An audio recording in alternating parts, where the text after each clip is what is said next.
আসসালামু আলাইকুম রহমতুল্লাহি ওবারাকাতুহু। পবিত্র রমজানের ফজিলত খুব বেশি। হযরত মুসা আলাইহিস সালাম মুনাজাত করেছেন, হে প্রভু, উম্মতে মুহাম্মাদীকে আপনি কোন মাস প্রদান করবেন? আদেশ হলো, হে মুসা, আমি তাদেরকে রমজান মাস প্রদান করব। হযরত মুসা আলাইহিস সালাম আরজ করলেন, হে প্রভু, রমজান মাসের কি ফজিলত? আল্লাহ তাআলা বললেন, পবিত্র রমজান মাসের ফজিলত সমস্ত মাসের উপর এরূপ, যেমন সমস্ত বান্দার উপর আমার ফজিলত।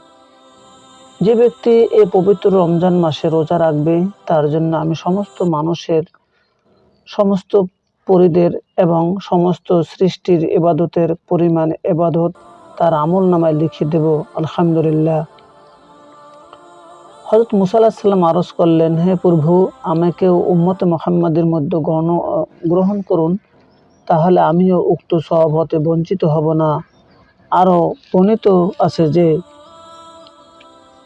যে ব্যক্তি পবিত্র রমজানে রোজা রাখবে, সমস্ত ফেরেশতা, সমস্ত পশু পাখি, কীট পতঙ্গ ও যত প্রাণী পৃথিবীর মধ্যে আছে, এমনকি বৃক্ষলতাও তার জন্য প্রার্থনা করে থাকে।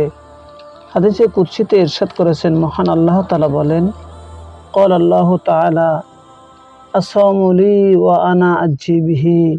আল্লাহ তাআলা বলেন, তোমরা শুধু আমারই সন্তুষ্টির জন্য রোজা রেখেছো, আমি এর প্রতিদান আমি নিজেই দান করব। মহান আল্লাহ তাআলা আমাদেরকে হেফাজত করুন। আল্লাহ রসুলের প্রতি চলার তৌফিক দান করুন। বেশি বেশি ইবাদত করতে পারি, আল্লাহ তাআলা হেফাজত করুন। আমিন। আসসালামু আলাইকুম রহমতুল্লাহ।